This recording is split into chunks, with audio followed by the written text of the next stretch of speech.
Ever scroll through those amazing videos online and think, hey, I could do that? But then that little voice pops in your head, video editing. Isn't that like really hard? I get it. It can seem intimidating.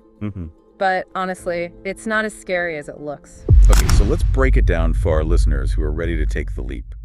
Say you're starting from scratch. What's the very first thing you do?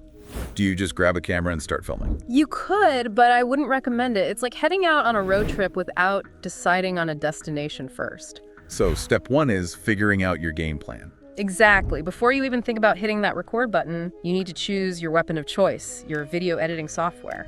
Okay, so we need to choose our software first. What are some of the go-to options out there? Well, you've got some heavy hitters, like Adobe Premiere Pro, that's the industry standard for a reason. Yeah, I've heard of that one. And then you've got Final Cut Pro. A lot of Mac users swear by it.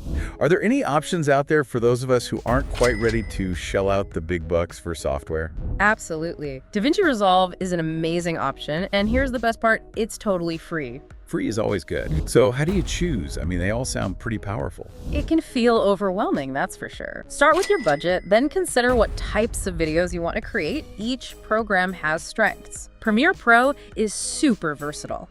Final Cut Pro is known for being user-friendly. DaVinci Resolve is the color correction king.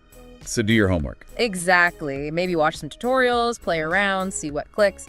The key is to pick one and really dive in. Like learning a language, you gotta stick with it. Exactly.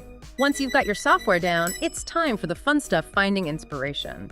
Look for creators whose videos you love and analyze what they're doing. How do they use transitions? What about pacing, the music, sound effects, even how they bring in text and graphics? You're telling our listeners to steal like an artist, but for video editing. In a way, yeah. But it's not about copying their style exactly. It's more about picking out what works, what speaks to you, and figuring out how to make it your own. Think of it as a masterclass from the comfort of your own screen. I love that.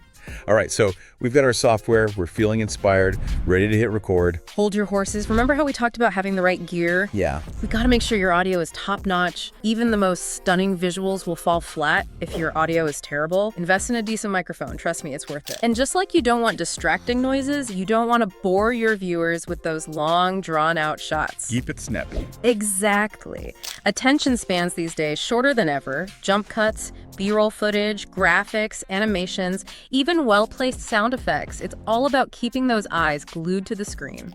Okay, so we've covered software, inspiration, and gear. We're sounding good, we're looking good. Now, what about actually putting it all together, the editing itself? Where do you even begin? That's where having a good workflow comes in. Workflow. It sounds kind of official, doesn't it? It sounds more complicated than it is, honestly. It's just about having a system that works for you so you don't end up staring at a mountain of footage feeling totally lost. A good workflow keeps you organized, you're more efficient, and way less stressed. Less stress is always a good thing, especially when you're trying to be creative. So walk us through it. What does a typical editing workflow actually look like? Well, it can definitely vary depending on the project and how you like to work. A pretty common approach is to start by organizing all your footage. That means going through everything, labeling your clips, and getting rid of anything you don't need. Now comes the fun part, assembling your story. This is where you're gonna lay out your main clip, bring in that B-roll footage, add transitions, start building the structure of your video. Think of it like putting together a puzzle, except you get to decide what the final picture will be. How do you know when to use B-roll? I've seen some videos where it feels really jarring, but in others, it's so seamless. It's all about timing and purpose. A good rule of thumb is to cut away to B-roll anytime you want to emphasize a point, show an example, or just give your viewers' eyes a little break from seeing a talking head. It's a way to show, not just tell. And don't be afraid to get creative with your B-roll. It could be anything from beautiful scenery to close-ups of your hands working on a project. The possibilities are pretty much endless. Okay, so we're organized, we've got our story assembled, our B-roll is flowing. What's next in this video editing odyssey? Now it's time to fine-tune that masterpiece. This is where you really dive into the details, color correction, adjusting those audio levels, adding music, sound effects, text, any graphics you might need. Think of it like polishing a diamond. I like that, taking something that's already good and making it shine. Exactly. And don't underestimate the power of sound design in this stage. The right music and sound effects can totally transform your video. It can evoke emotion, add humor, make it way more impactful. It's like adding that perfect soundtrack. It can completely change the mood. 100%. And just like finding the right music for a scene, don't be afraid to experiment with sound effects too. There are so many great royalty-free options out there. Okay, so we've organized, assembled, fine-tuned. Are we ready to share this masterpiece with the world? Almost. Last step is exporting and uploading.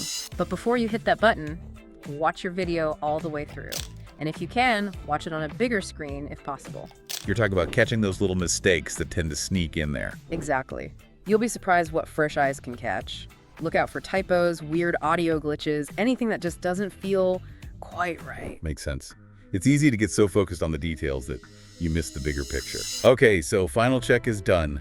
Now we can unleash our video on the world. You got it. Hit that upload button, share it with everyone you know, and get ready to celebrate all your hard work. It's gotta feel so good to see that finished project, right? Now what?